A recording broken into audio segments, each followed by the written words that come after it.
What's going on? Boys, thanks to our patrons and Fiverr customers, subscribe to our Patreon free for behind the scenes stuff. Arm yourselves, life stuff.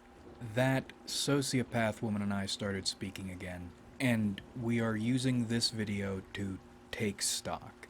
Because it feels like something needs to happen here, or something needs to be done or accomplished, and now we're at 30 seconds. It was fucked before, and now it's proper fucked. I have no idea what's going on. We'll start with the one point of certainty. It feels like there's a link here, and the link is not in any way clear. What I mean is, when we first started speaking, I felt that link or that bond, and I excitedly mistook it as love. And that's why I stepped away. Despite the vibes she was putting off, her words were entirely not love, so I stepped away in an effort to spare myself, and on top of that, I was beginning to annoy her. I couldn't feel that intense an emotion with someone who didn't feel it also. Or at least someone who was sending intense mixed signals. Now, over the course of the 2 months we weren't speaking, I did everything I could to break that bond. And I had some success. I undid a fair amount of what I'd mistaken that bond to be. But unfortunately, I couldn't break that bond totally. So, toward the end, I had a feeling she was lurking the channel, and I started prepping her to hate me. More than I assumed she already did because I stepped away. And then finally, I had that instinct to reach out so I could get some form of fuck you so I could engage the final measure against the bond, which was hate maxing. And I thought I'd received the brush off, which allowed me to enter full on hatred mode to incinerate anything I might be feeling, which is a lot easier to do when you assume or have a degree of confirmation, yes, in fact, someone does hate your guts. But it turned out not to have been a brush off. Maybe, anyway. Because in my notes, after I thought, or I felt certain I'd received this brush off, I went through my process of what I was doing, and then she added me. So it could still be a malicious play, but I don't think that's what's going on here. Rather, it feels more like a gear up. Because now the energy is completely different, and the nature of our communicating is completely different. And it feels like we're different people, or at least I am, which is surprising to me. Even if it hasn't apotheosized, these internal changes usually take longer even to get going to this extent. And it's strange because all that's clear now, at least to me, is there is a bond whose nature is shrouded in fog, and something needs to be done, but what isn't clear. Because I managed to scour the bond back as far back as possible to the point, the only point, that this person feels important. What that means or what needs to happen is totally unclear. Now, what's changed on my end? I no longer feel I need her in the way I did originally. In other words, I think I'm attached only as much as this bond requires me to be, which is not that much. And we accomplished that by shifting focus, doing some scavenging, and doing some systematizing in regards to other women. we've been speaking with more women and more varieties and intensities of emotional engagement than we have in a long time. My mistake with this sociopath woman was after such an extended period of isolation and emotional isolation, getting hit with this bond and immediately mistaking it for intense love and putting all my focus on her.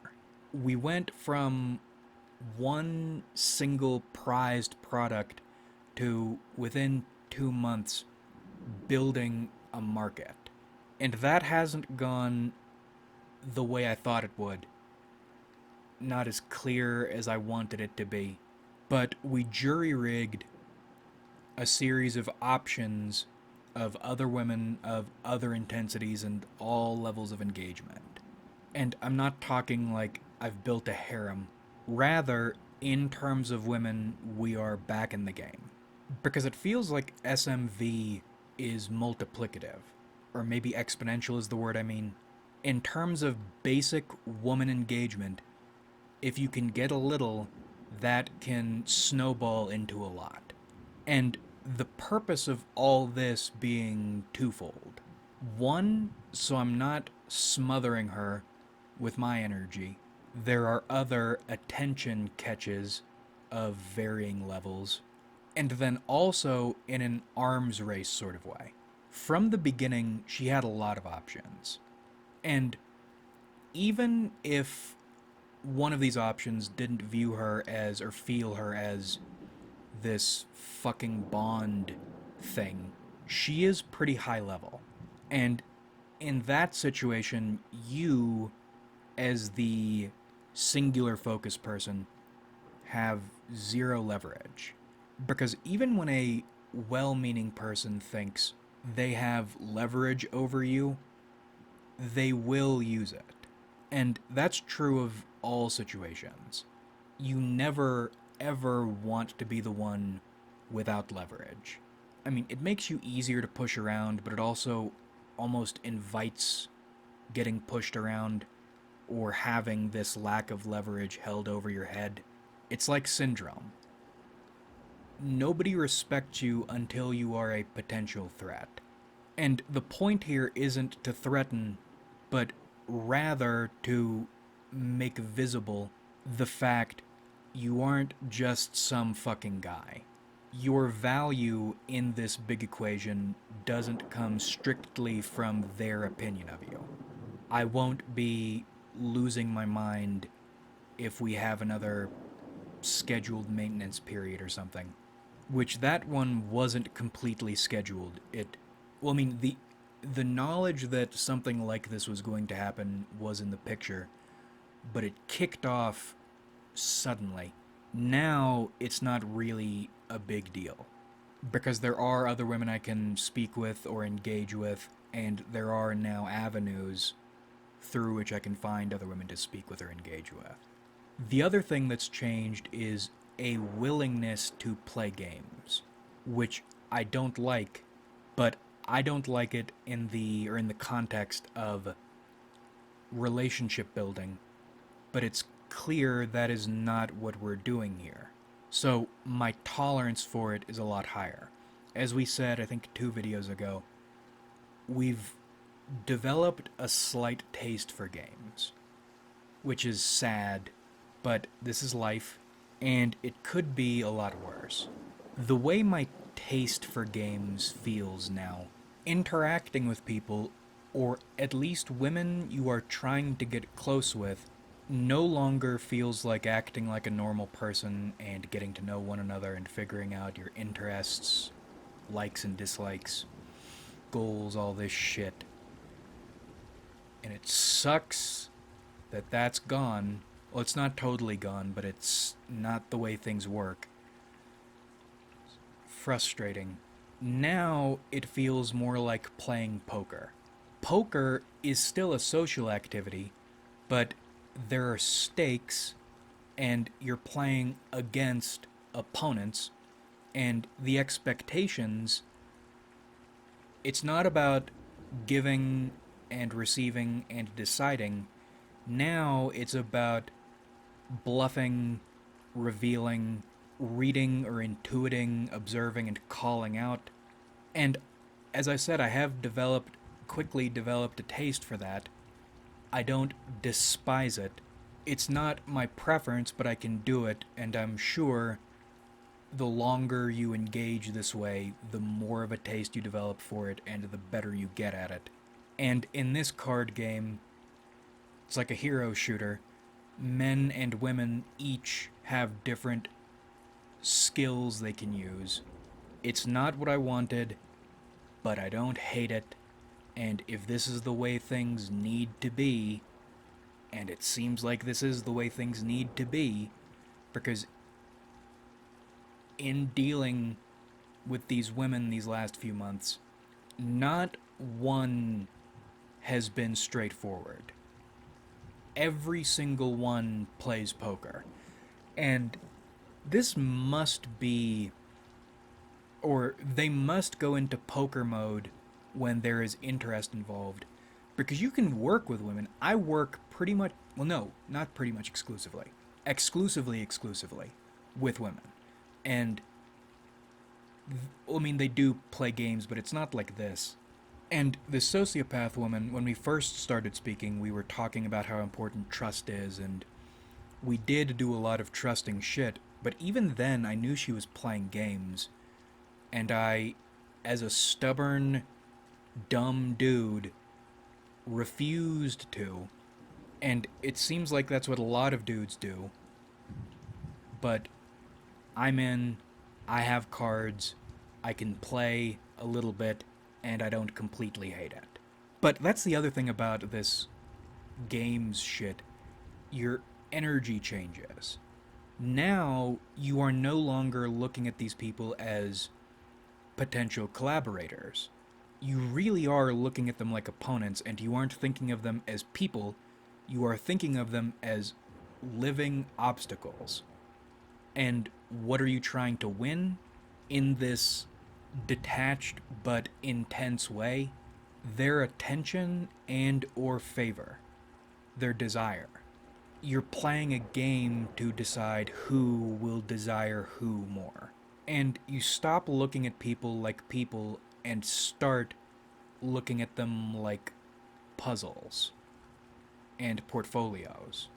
What do you have to offer, both in total and in this game, and how difficult of an opponent will you be to get what's on the table?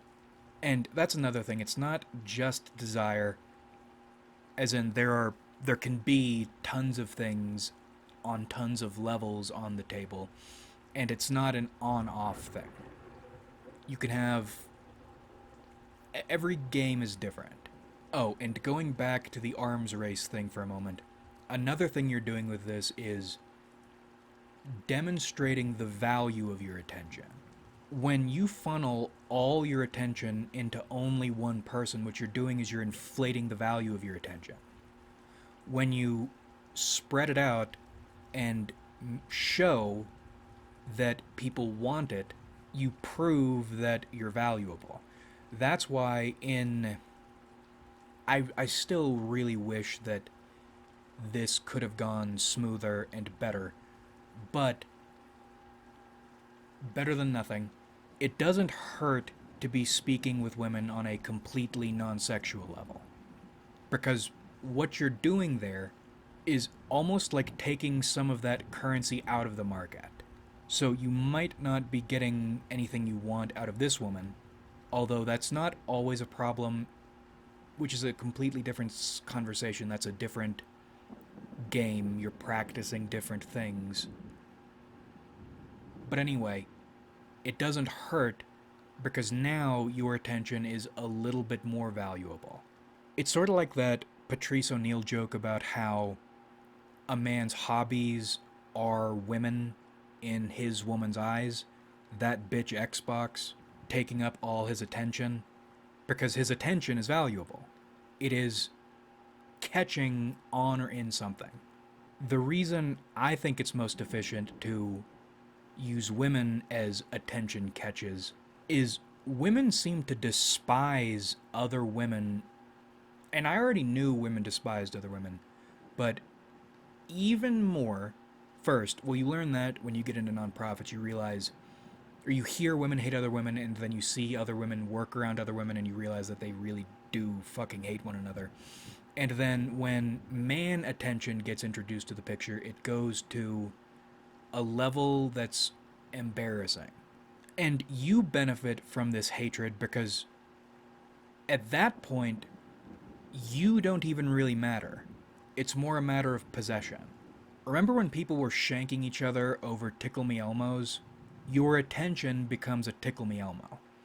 There is zero reason anyone should even think of raising their voice over something this useless. But once people or enough people want it, it becomes valuable based solely on the fact everybody wants it, and it's scarce. So if we're building a picture here, we have cards, we can play poker, and we have chips that are not strictly funny money. And they weren't funny money before, I want to add, which is, I think, where man frustration comes in, because you're giving. When you love a woman and you give her all of your attention, you are giving her something that is valuable. Man attention is valuable, as long as you don't suck as a dude. And it feels like women don't understand that. They need to be made to understand it, not by forcing them, but rather by demonstrating to them that your time is valuable. Your attention is a currency backed by gold. But getting back to the original point, the other thing that's changed in my understanding of this bond is the fact I don't think I need something specific from her in a specific way.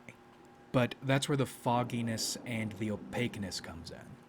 I don't know what I'm supposed to want from her or why I'm supposed to want it. That's why this is confusing and a little frustrating. I'm linked to somebody for a reason, and I don't know the reason. And maybe she doesn't feel this link or this bond, but if that's the case, you don't need to stick around.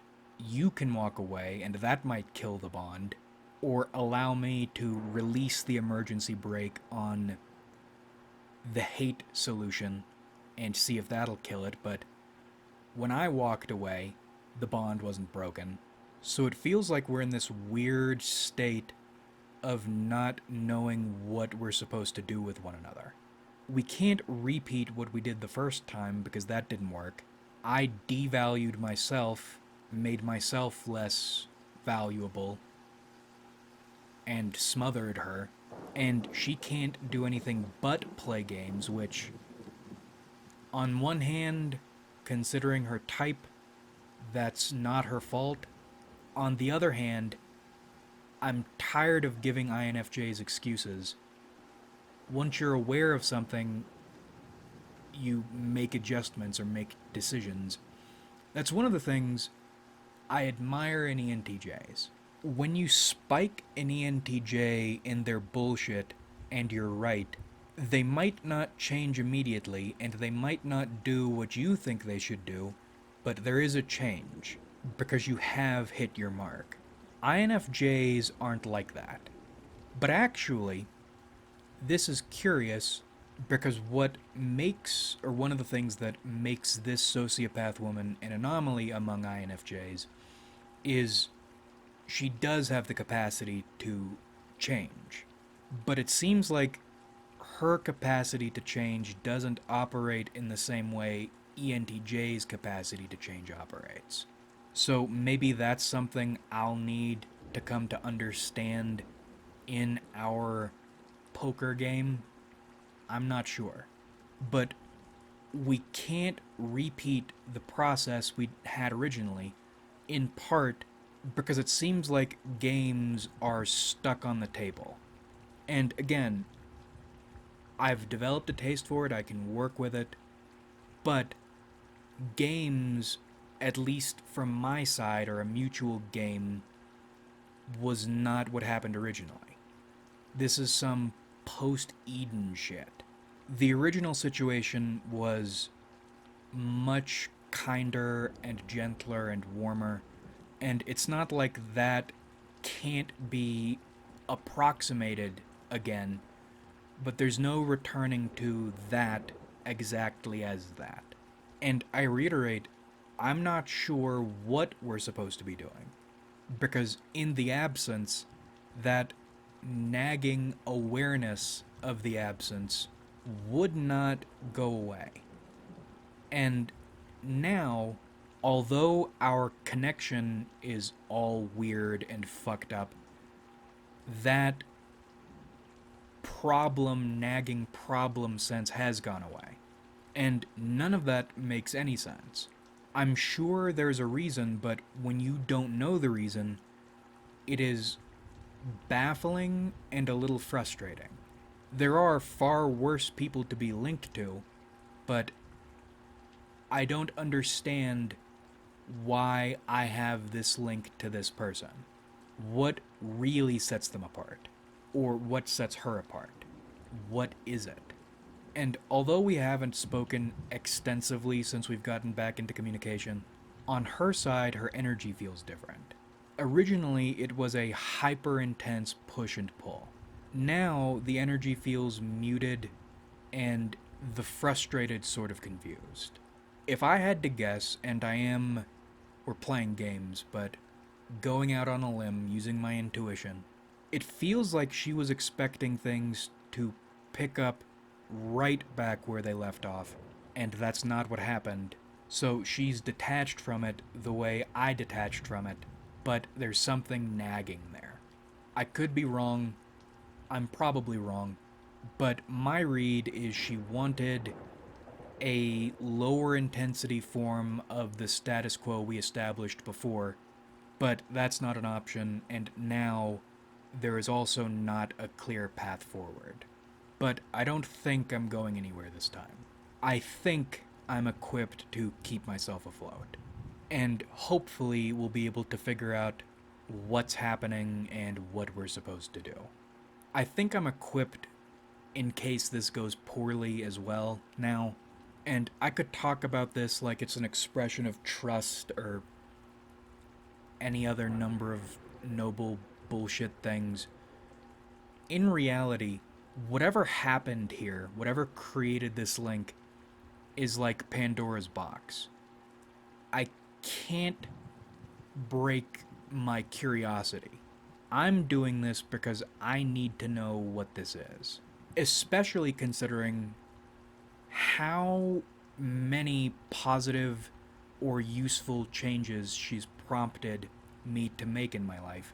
So even if this does all end terribly and with hostility, she's been a powerful mutagen, and it feels like even more change is on the horizon. Like if you enjoyed, subscribe if you haven't.